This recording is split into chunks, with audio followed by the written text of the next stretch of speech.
Good Thursday morning, everyone, and welcome into today's daily Bible reading for November the 10th. Today we are reading together in Job chapter 36. Sorry for the delay there between the normal opening slides and me hopping on here. I was just double checking. I remember this time to double check the streams to make sure they were running and saw that it still was not streaming to Facebook. Remember, we had that issue on the last live read a few days ago. So I had to go on real fast and do a little toying with our streaming service, and looks like we are now rolling on Facebook. So thanks for your patience there if you were watching on YouTube.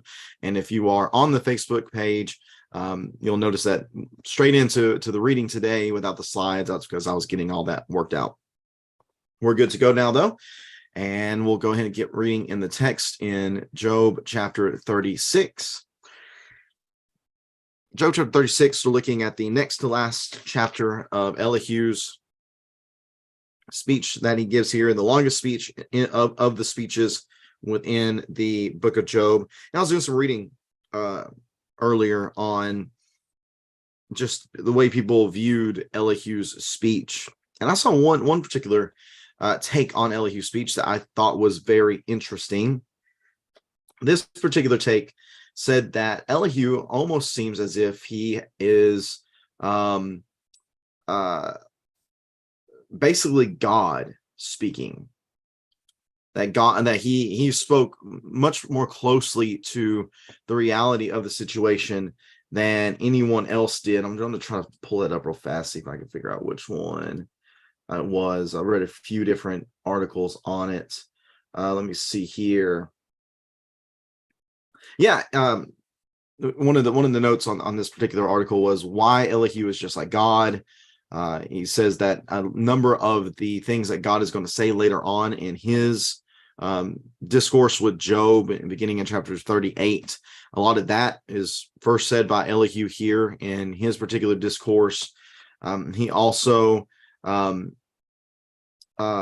just speaks very, very plainly about things. He doesn't seem to assume too much, and he tries to be fair with what he says. The way this person concludes these chapters of Elihu's speech is this. He said in chapters 32 and 33, the point is that God has not been silent. He speaks through your pain. And that certainly makes sense, because as Job has been in his pain and in his suffering, he's been wrestling with trying to understand what is going on with God, and tries to communicate with him in that way. Chapter 34, God is not unjust, and he will eventually strike the wicked. That's true as well. Chapter 35, we read yesterday, righteous living is not pointless, though we are insignificant next to God. Yes, again, very true. And then here in chapters 36 and 37, the point is, Job, you're in no place to criticize God, but remember instead to fear him. Fear him. Here in chapter 36 and 37, the vast majority of the text is focused on what God does.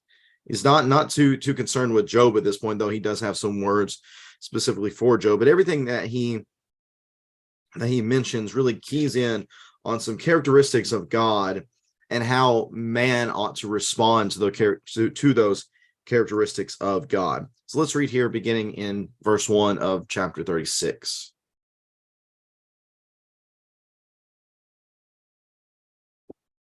Job chapter 36, verse number 1.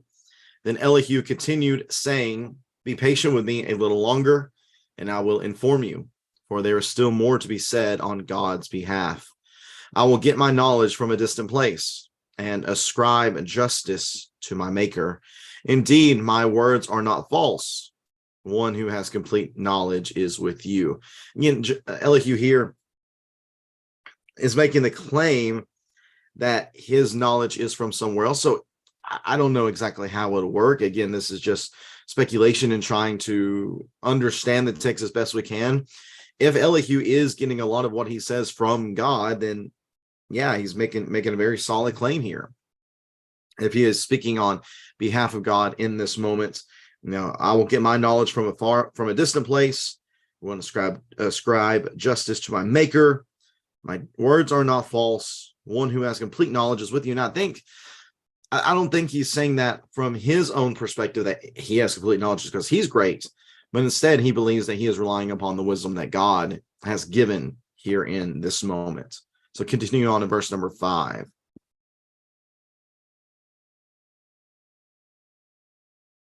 Job 36, verse number 5. Yes, God is mighty, but he despises no one. He understands all things. He does not keep the wicked alive, but he gives justice to the oppressed. He does not withdraw his gaze from the righteous, but he seats them forever with enthroned kings, and they are exalted. If people are bound with chains and trapped by the cords of affliction, God tells them what they have done and how arrogantly they have transgressed. He opens their ears to correction and tells them to repent from iniquity. If they listen and serve him, they will end their days in prosperity and their years in happiness. But if they do not listen, they will cross the river of death and die without knowledge. Those who have, sorry about that. Let me see. Verse 13, those who have a godless heart harbor anger. Even when God binds them, they do not cry for help. They die in their youth. Their life ends among many male cult prostitutes. God rescues the afflicted from their affliction. He instructs them by their torment.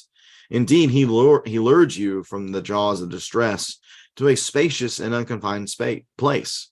Your table was spread with choice food. Yet now you are obsessed with the judgment due to the wicked. Judgment and justice have seized you.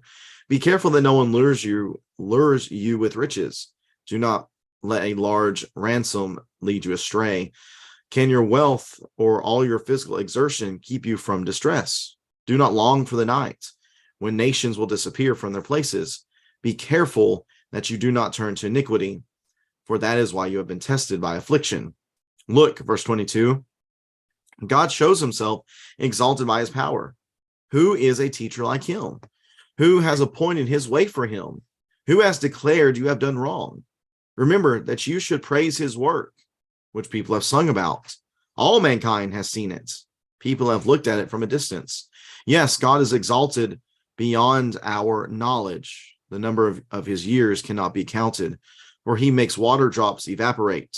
They distill the rain into its mist, which the clouds pour out, and shower abundantly on mankind. Can anyone understand how the clouds spread out, or how the thunder roars from God's pavilion? See how he spreads his lightning around him and covers the depths of the sea. For he judges the nations with these. He gives food in abundance. He covers his hands with lightning and commands it to hit its mark. And thunder declares his presence, the cattle also, the approaching storm. Job chapter 36. In beginning verse 22, what Elihu says here sounds very much like what God is going to say later on in chapters 38 through 41, especially whenever he gets into it with Job in chapter 38. He says, Job, all wise one, tell me about this. And he just starts asking questions about different things that God designed in the creation. And of course, Job has no ability to answer anything. So here, again, after reading this, I wish I would have found this article, a few days ago, because this just really reshapes a lot of the way that maybe I would read what Elihu is saying here, taking it from this perspective that maybe Elihu is actually speaking on behalf of God and is saying words that are very, very appropriate for the moment. So here, God shows himself exalted by his power. Who is a teacher like him? Who has appointed his way for him? Who has declared you have done wrong? So who has the ability to really speak against God? Who really has the ability to do that?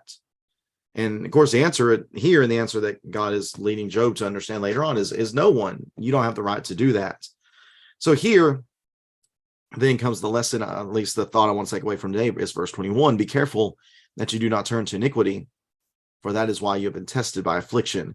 When we are tested by affliction, when we are tested by some sort of difficulty in this life, whatever it might be, something concerning our health, something concerning our finances, our families, our church life, our faith, anything, whatever it is, whenever there is some sort of affliction or distress within our lives, how do we respond to those things? Do we Do we turn to God and try to blame him and try to speak against him? How dare you let this happen? How wrong it is that I'm going through this. Do we turn to iniquity?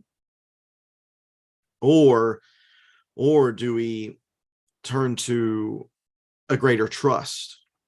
Do we allow for those difficulties to build up within us greater appreciation for who God is and for what he has done for us in this life? Do we try to blame God, or do we try to rely upon God more?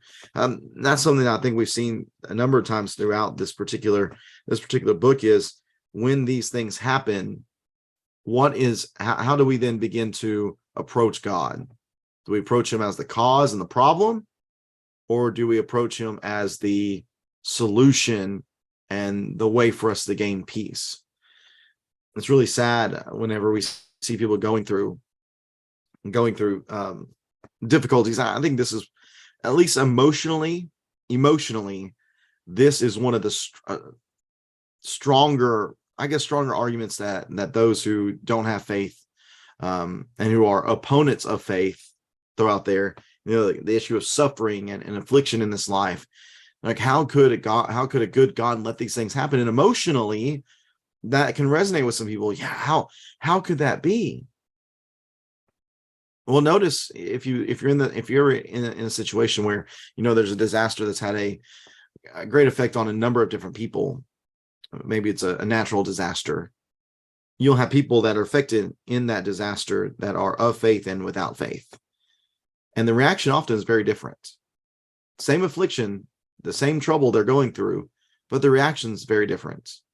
Those who don't have faith, they're hopeless. They're just like, well, that's it. I mean, what can I do about it? And maybe they even try to blame God. But those who have faith know that it's in that same moment. Again, the faithful and the unfaithful are in the same place. But those who are faithful have the ability to have some sort of peace and to seek to find, it's cliche, but seek to find the silver lining in it. What good can come from this really, really difficult situation? Again, be careful, Elihu says, that you do not turn to iniquity, for that is why you have been tested by affliction.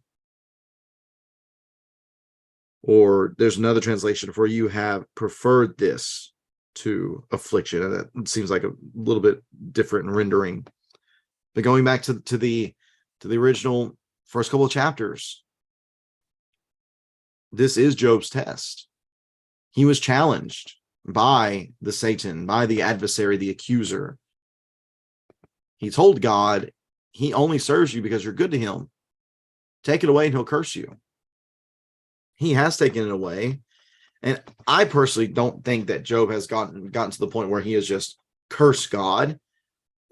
There's been moments where he's been in a real low valley. He's really struggled and said some things that they probably would not say otherwise, but he continues to come back to his faith.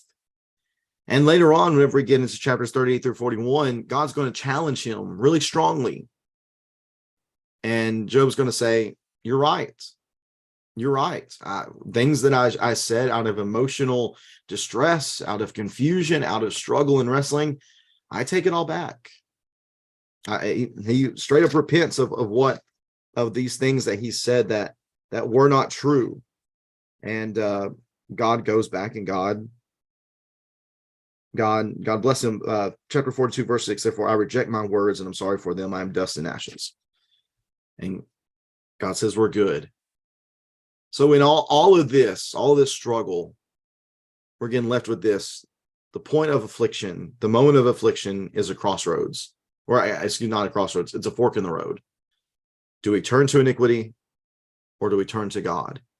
That is the question that each of us have to ask ourselves. And I'm going to suggest to you as well that this needs to be something we predetermine. That we predetermine within our heart that if I face this or that, I'm not going to blaspheme God. I'm not going to curse God. I'm not going to turn to iniquity. I'm going to continue to trust in him and do as he would have me to do. So think upon that today, and we'll finish out with Elihu's final chapter tomorrow, chapter 37, before we get into God entering the picture in chapter 38 and beginning to speak, at least within the story. Thank you so much for tuning into this reading on this Thursday. Hope that you have a great rest of the Thursday, and we'll be back at it again tomorrow. Like I said, we'll be reading from Job chapter 30.